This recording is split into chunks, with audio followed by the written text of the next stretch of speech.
Eh, Assalamualaikum warahmatullahi wabarakatuh. Apa kabar semua teman-teman mahasiswa? Mudah-mudahan semua sehat ya. Eh, Tetap di rumah saja. Kita mendukung usaha pemerintah untuk menanggulangi penyebaran COVID dengan eh, bekerja dari rumah, buat tugas-tugas dari rumah. Nah, berkaitan dengan itu, saya ingin sampaikan kepada saudara semua tentang perubahan penugasan untuk mata kuliah pengantar hukum Indonesia. Eh, karena COVID ini, mau tidak mau kita harus melakukan penyesuaian eh, penugasan, dan kebetulan sampai hari ini masih ada beberapa tugas yang belum kita tuntaskan. Nah, konsepsi tugas yang lalu itu ada tugas rutin, ada ide untuk jurnal review, CBR, mini research, RSID, dan project. Kemudian ada jurnal review, ada CBR, ada proposal, ada mini research, ada PKSID, dan ada project. Nah, mulai dari jurnal review sampai project ini, itu semuanya saling terkait satu sama lain. Sedangkan tugas rutin itu berbeda sendiri. Tugas rutin ini sudah kita lakukan dan masih akan berlangsung. Kemudian untuk ide, saya kira semua kelompok sudah memiliki ide, kemarin sudah disepakati, karena ada yang sudah membuat jurnal review, ada juga yang sudah mengumpulkan CBR yang lalu itu, tergantung kesepakatan kita. Karena kemarin itu ada yang sepakat untuk membuat jurnal reviewnya di awal dan CBR-nya di awal, tugas rutinnya di akhir. Tapi ada juga yang belum, karena di kelas yang belum sepakat untuk membuat tugas rutin dulu, baru nanti jurnal review sampai projectnya di akhir. Nah, tetapi mini riset, rekayasa ide, project itu semuanya belum. Karena itu kita akan lakukan penyesuaian penugasan ini. Nah, pertama kita lihat dulu perubahan konsepsi penugasan tentang jurnal review dan CBR. Saya ingin tekankan bagi yang sudah mengumpulkan CBR dan jurnal review itu tidak perlu lagi membuatnya, tetapi nanti bagi yang masih punya dokumennya di komputer atau di laptop, nanti silakan diupload saja, diupload ulang supaya nanti nilainya tercover di Google Classroom. Tinggal diupload ulang saja CBR itu. Dan kalau misalnya dokumennya tidak ada, tapi Anda telah mengumpulkannya ke saya, nah Anda cukup nanti buat di form penguploadannya itu bahwa itu sudah dikumpulkan. Tetapi bagi yang belum, uh, agar diperhatikan penjelasan ini. Uh, Jurnal review dan CBR yang dibuat tetap mengacu kepada ide yang sudah disepakati oleh kelompok. Jadi ide yang kemarin sudah disepakati oleh kelompok untuk di riset, nah itu tetap menjadi acuan untuk membuat jurnal review dan CBR. Nah, seperti yang lalu, penjelasan yang lalu, bahwa jurnal review itu terdiri dari dua jurnal, ada jurnal utama dan ada jurnal pembandingnya. Kemudian pada waktu Anda mengupload jurnal review nanti, pengumpulan tugasnya, Anda harus mengupload selain hasil jurnal review, Anda juga upload jurnal utama dan jurnal pembanding itu. Nah, teman-teman yang kemarin sudah mengumpulkan itu sudah mengirimkan jurnal utama dan jurnal pembanding itu kepada saya. Nah, kemudian CBR, CBR seperti yang lalu sudah kita bicarakan, mungkin tidak satu buku utuh membahas tema yang Anda ingin riset kemarin itu. Nah, tetapi ada bab-bab yang relevan. Nah, bab-bab yang relevan itu sajalah yang Anda perlu kritik. Nah, karena keadaan sekarang tidak memungkinkan bagi saudara untuk mengakses buku di toko buku, atau kalaupun beli buku mungkin online, tapi bagi teman-teman yang di daerah mungkin akan kesulitan. Maka kita mengutamakan bukunya yang dalam format e-book. Jadi saudara silakan cari buku dalam format e-book. Nah, itu buku format e-book itulah yang dikritik. Kalau kebetulan saudara sudah punya bukunya yang akan dikritik, maka saudara tinggal scan saja buku itu, mulai dari cover, daftar isi, dan bab yang saudara kritik itu.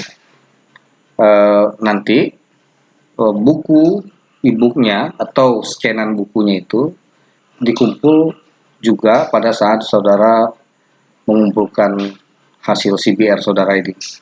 Jadi diupload sekalian gitu CBR-nya dan buku yang diupload. Nah, jadi untuk GR dan CBR tidak ada perubahan yang signifikan. Temanya tetap mengacu ke yang lalu, dan juga mekanismenya juga seperti yang lalu. Nah, perubahan signifikan itu ada di project. Nah, yang lalu, project itu kita sepakati di akhir. Setelah Anda menyusun rekayasa ide, konsepsi project kita dulu adalah melaksanakan rekayasa ide yang Anda lakukan. Nah, sekarang persoalannya, karena mini risetnya itu kemungkinan berubah atau pasti berubah karena keadaan COVID-19 kita ini, maka tidak memungkinkan bagi Anda, bagi teman-teman mahasiswa, untuk melaksanakan project seperti yang sudah dibayangkan di awal. Maka project itu kita ganti dengan mempertimbangkan bahwa saudara harus tetap di rumah, ya. Nah, apa kita ganti? Kita minta kepada saudara, saya minta kepada saudara untuk membuat projectnya ini, untuk membuat sebuah video kampanye dengan durasi maksimal 4 menit. Jadi buat video kampanye dengan durasi maksimal 4 menit. Kampanye tentang apa? Yaitu mengkampanyekan peningkatan ketaatan masyarakat terhadap himbauan dan peraturan pemerintah terkait wabah. Nah, jadi ini mendorong partisipasi mahasiswa juga untuk membantu pemerintah. Kita buat video kampanye yang mengajak orang untuk taat kepada masyarakat, taat kepada aturan dan himbauan yang dikeluarkan pemerintah dalam rangka mencegah penyebaran COVID. Nah, kampanyenya boleh berbentuk apa saja, bisa puisi, nyanyian, drama, prodi, video kreatif, dan lain-lain. Yang intinya adalah mengajak masyarakat itu untuk untuk taat, ya, untuk taat kepada peraturan dan himbauan, ya, agar taat kepada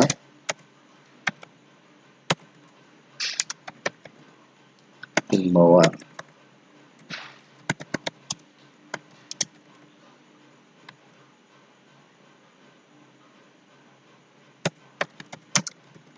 Nah, agar taat kepada himbauan dan peraturan terkait wabah COVID-19.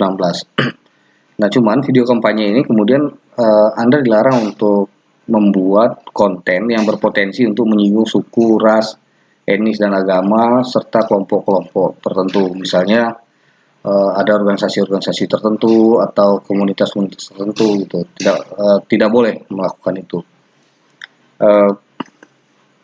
Karena itu sensitif dan kita juga harus berpartisipasi membantu pemerintah tidak memunculkan potensi-potensi untuk konflik. Nah, semakin kreatif dan menarik video kampanye Anda itu, semakin baik. Nah, video itu nanti di-upload di Google Classroom dan dikirimkan ke WA Group agar bisa juga direview oleh kawan-kawan. Nah, tetapi bagi kalian yang punya channel YouTube, nah silahkan tuh di-upload di channel YouTube kalian. Dan linknya di-share di Google Classroom serta dibagikan di WA Group kita. Ya, jadi silahkan di-upload saja. Kenapa? Karena kalau di-upload di YouTube dan linknya saja yang dibagi itu bisa membantu tuh menghemat memori penyimpanan kita. Dan kalau bagus itu kan bisa membuat channel YouTube kalian semakin populer. Nah, tapi bagi yang tidak punya channel YouTube atau tidak punya blog atau apa untuk mempromosikannya, kalau video itu dianggap layak untuk dipromosikan, Anda boleh menguploadnya atau nanti saya akan uploadkan di blog saya atau di channel YouTube saya. Nah, tentu saya pertimbangkan dulu kontennya, kira-kira bagus atau tidak gitu ya.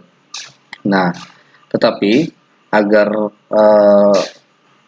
channel itu bisa karya Anda bisa saya upload, Anda harus membuat pernyataan gitu yang berisi izin kepada saya untuk mengupload video tersebut. Nah, ini penting kenapa?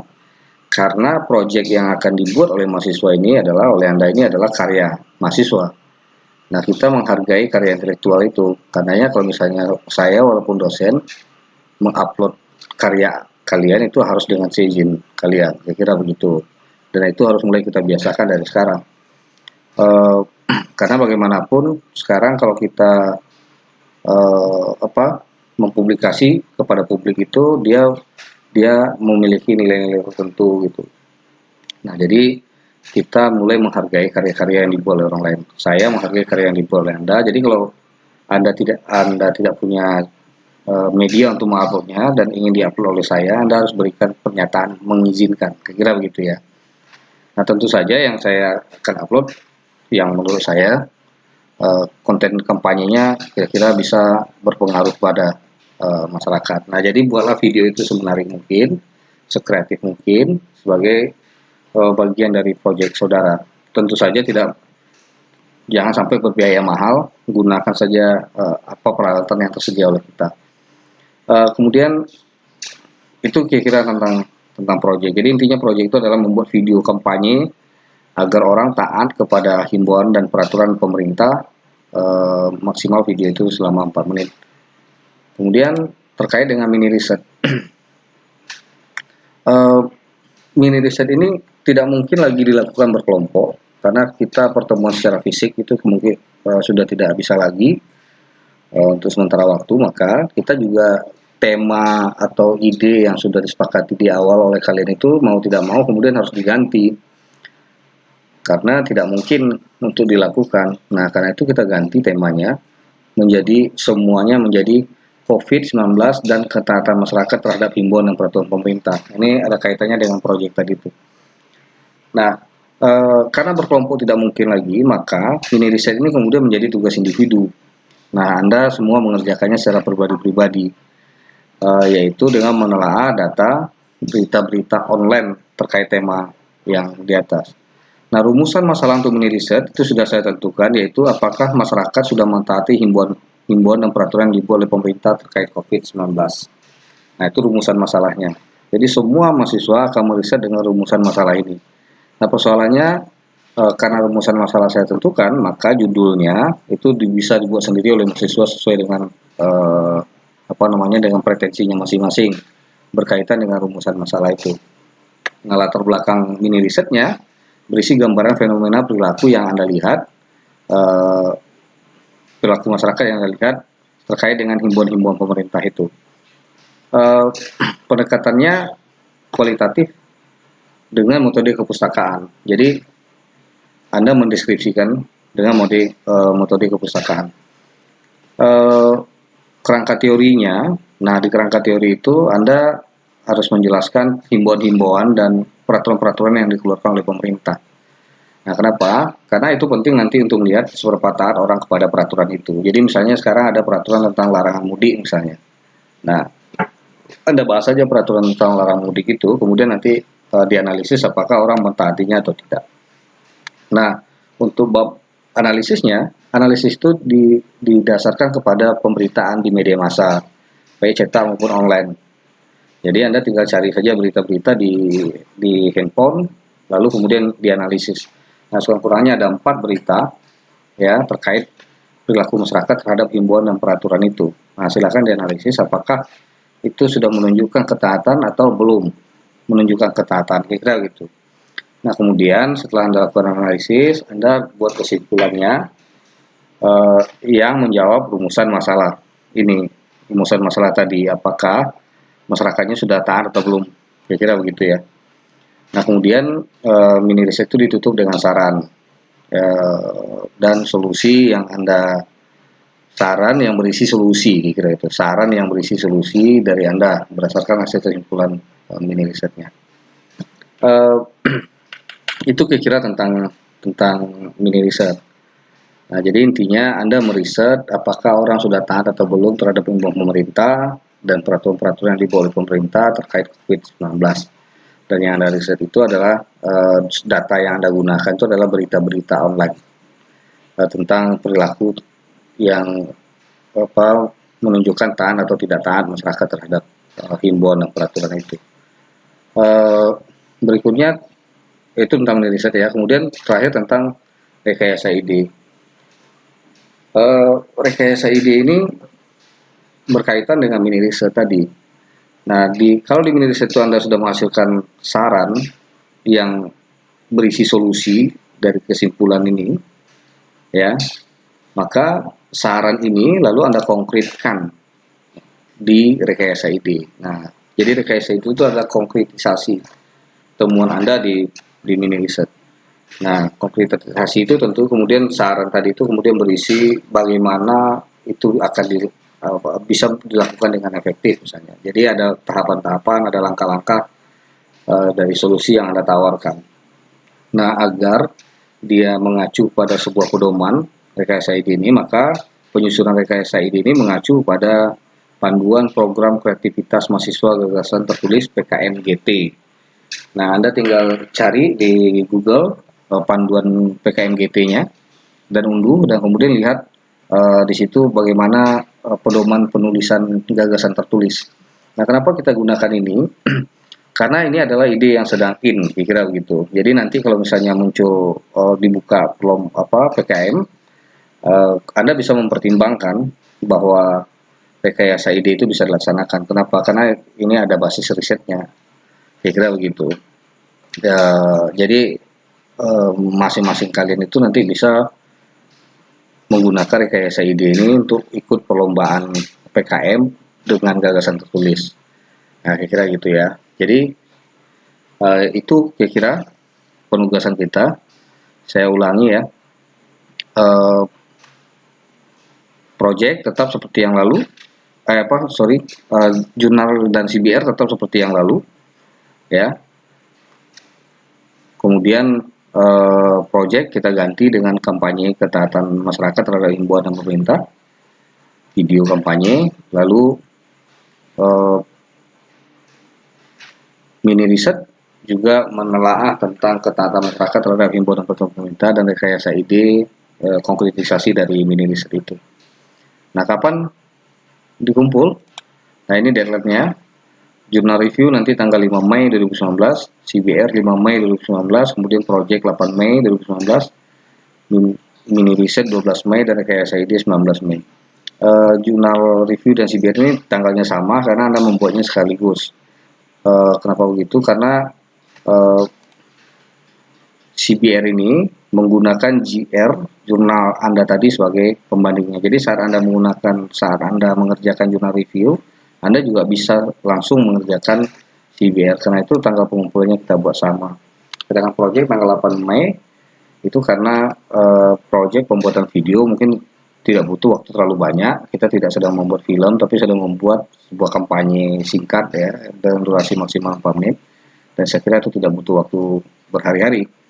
Jadi tanggal 8 Mei nanti sudah dikumpul ke saya melalui Google Classroom atau linknya dikirim ke saya. Kemudian mini riset tanggal 12 Mei dan rekayasa ide tanggal 19 Mei. Nah, sebagai catatan, pada setiap tugas yang saudara kumpulkan harus dicantumkan identitas dengan jelas. Nah, pengalaman yang lalu-lalu itu, misalnya pada project, itu videonya tidak mencantumkan identitas. Nah, sehingga memunculkan kesulitan.